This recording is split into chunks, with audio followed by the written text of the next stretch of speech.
Hello everybody, this is Fernando for the latest Mysteries and Oddities video. Alright, let's go ahead and let's do another entry here. This one actually won from my own suggestion of sorts, and this is because it's a continuation of my randonauting adventures. So I had started this last year, early last year or so, and shame on me, I was going to do some more of these throughout that time afterward. I did part 1 and then I did part 2, but unfortunately things just got a little bit more hectic. My time was being spread out over many areas, and so I finally got a chance to go on yet another randonauting adventure last night, and I'm very, very happy to state that randonauting is still spot on when it comes to finding these destinations that match what your mind is thinking. Definitely mind over matter when it comes to this. Great stuff. I'll show the results here in a minute. I visited 2 locations, and that way you and I will get to see just how close, again, mind over matter plays when it comes to this amazing app. So if you haven't had a chance, I'll include the links below. It'll showcase my previous videos. It'll give you a nice summary of everything leading up to this point. But for this one, let's go ahead and let's talk about my randonauting adventures, part 3. Great stuff here. So for starters, again, just a really quick recap. Randonauting is this phenomenon, I guess you could call it that. It's something where you actually go to a location, and this location will match whatever you were thinking in your mind whenever you are working with an app. So I know it sounds a little confusing, but it makes sense whenever you actually do it yourself. You have to actually now get the Randonauting app. It looks like things have changed a little bit. When I tried to find that destination setter on the original website, the website is there, but it just doesn't have those plot points anymore. Now it forces you to actually get the app itself. So I downloaded the app, no issues there, and then I was able to look at it. It looks like it's now utilizing tokens, if you call it that, and each time you use randonauting like a new destination, then it slowly eats away those tokens. I have no idea how those tokens can be replenished. My guess is, as usual, it'll probably involve something else, like some kind of money-making matter, like when it comes to doing quizzes or just flat out buying coins or something like that to either increase them afterward. Either way, though, it was a great way to test things out and realize that, okay, if it's happening with the app now, no worries, I'll be able to just do it right then and there. And it nicely links up to Google Maps as well, so that way you can actually go very easily to the destination that your mind set the course to. And what made this part 3 really fun is that I had one of my friends with me during this trip. It was a great way to introduce him to randonauting and explain the situation. I hoped I was able to do it fine, like at the beginning. It is a little bit confusing to talk about randonauting in a way that kind of makes sense, but once we got to the first destination, that's when things made more clear sense, and then we went to the second one, we saw the results again. So here's how it went. Here's what happened. So actually, on the very first time, I asked my friend to do the thinking. Like, in other words, he was going to come up with whatever it was that randonauting app will direct us to. And so again, I told him, don't say it out loud. We don't want that word or words to be influenced or be heard in any way whatsoever by my phone. It'll just be in your head, and then that way we'll find out what the results are. This randonauting app will tell us what to do. And so there we went after he did that little buzz in his head to come up with the specific term or terms. Then that's when we went off, and it took us less than 5 minutes to find this plot point. That's what makes randonauting so good, is that it's a great way to explore areas near you that you normally wouldn't do so, but it wouldn't be out of your way. Like, in other words, you're not going to go 45 minutes away on some trip. No, it's just stuff that's nearby. And so there we were driving along, and then we came across here. And I'm going to leave this area still a little bit private as to what it is and so on, but as we were there, that's when I asked him to reveal to me what was the word or words that he was thinking. And so he said Gold's Gym, which, if you don't know, in this area, I'm guessing it's nationwide too, but it's a big gym franchise that has a lot of locations, a lot of people that go there to work out 24 hours, if I'm not mistaken. as well. So that was the thing that came to his head. That was good because it was very specific. It's something where it's very hard, in other words, to make it has to be perfect in order for something like this, in order for abandoning to work.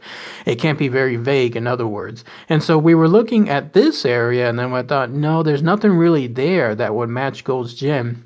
Remember too that randonauting can also encompass not just like the physical thing, but actually the words themselves. So I told him, all right, let's focus on the word gold because you have gold in there. And so let's see if there's something here that looks like gold or has something tied to gold itself. And then guess what? When we looked at this other area, which you're looking at now, bam, all of a sudden there was those two trucks there, both of them looking gold. They have that goldish hue. That is gold colored right there. And again, my jaw dropped and I told him, oh my God, that's it. That's it right there. It just snapped in my head that when he was thinking Gold's Gym, the Randonauting app took up to this place. And in this place, right there out of the blue, were these two trucks lined up next to each other, both of them goldish colors. I mean, how specific is that? I mean, it would have to be just amazing odds that this was just a coincidence. No, here you have these two things right there parked and then within our viewing distance. And so we went up to them. And then you'll see this other picture and so on. I couldn't take much pictures because this area, again, is a little bit of an area where you're probably not allowed to take too many pictures. I'll just leave it at that. Again, areas that you're going to for randonauting, just be sure that you're doing things that are A-OK, especially when it comes to certain privacy laws and so on. But yeah, this gold colored set of trucks, that was it. That was the randonauting app that was telling us Gold's Gym equals gold equals this goldish hue. I mean, how specific that? I mean, these trucks could have been green. They could have been black or they could have been solid white. But no, they happen to be 100% goldish coloring. I mean, that is spot on. So my breath was taken away one more time. And this is now 3 for 3. The randonauting adventures were successful. So great stuff. And so because we were excited and we wanted to try it out one more time, this time I decided to do myself. Like, in other words, I'll be the one thinking up the word. And so there I was holding the randonauting app near my head, and there I was thinking as hard as possible. And then when it gave me the plot point, that's when we went off to the next destination here. This one actually took us a little bit further away, and it went deep into a cul-de-sac, like a regular neighborhood. Neighborhoods look weird whenever it's at night and there's hardly any lights around, and that's because, again, there's just, areas there that probably the people that live there are wholeheartedly familiar with. But for us newbies, those that are driving around that area for the first time, it definitely stands out more. It's an area where we're thinking, what is this place? Like, all of a sudden it looks different compared to where you normally live. So as we were driving around, it took us to that exact plot point, and I was surrounded by like almost nothing. Like, there was some light trees next to me in the car, and then there was just blackish stuff all around because there was hardly any light. We were doing this in the dead of night as well. So just to give you an idea, in other words, of what time of day it was. And so we looked to our left, and then that's when we saw this. And so that's when immediately it hit me. This could be it. This could be the possibility. Standing at that home was a statue of the Abominable Snowman. And I believe that's the one from Rudolph, one of those older cartoons. Or was it a cartoon, or I think it was a slow motion, one of those animated motion ones. I can't remember. But either way, though, there it was standing to greet us. And then once again, it was like, that's it. That's the one. That's what I was thinking. And the word I was thinking for the randonauting app was dinosaur.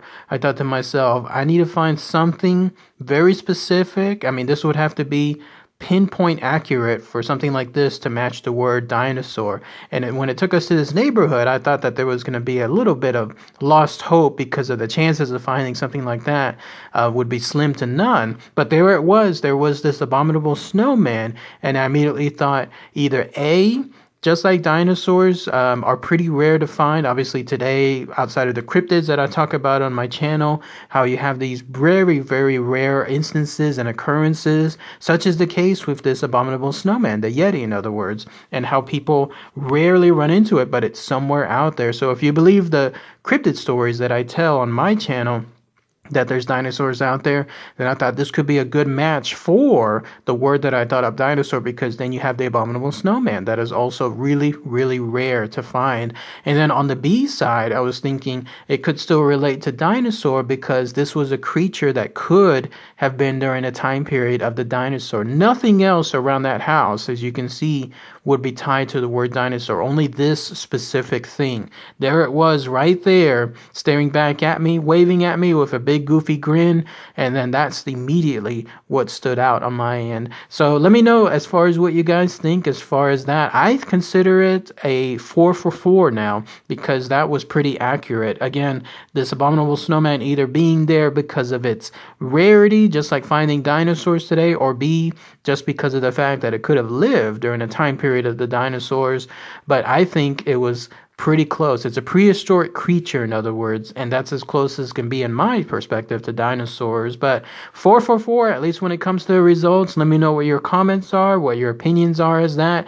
Anyone tried these randonautic adventures too? If so, post those comments below. I'd love to hear what your thoughts are. I think the internet kind of took a viral stance on randonauting last year, especially as the pandemic ramped up. But now it seems like things have gotten a little bit more quieter as far as randonauting, but I'm still gung-ho about it, and I'm going to try to do more of these adventures soon. So be on the lookout for other parts, maybe parts 4, 5, and 6, and so on, sometime in the future. So, all right, everybody. Thanks again as always. Take care.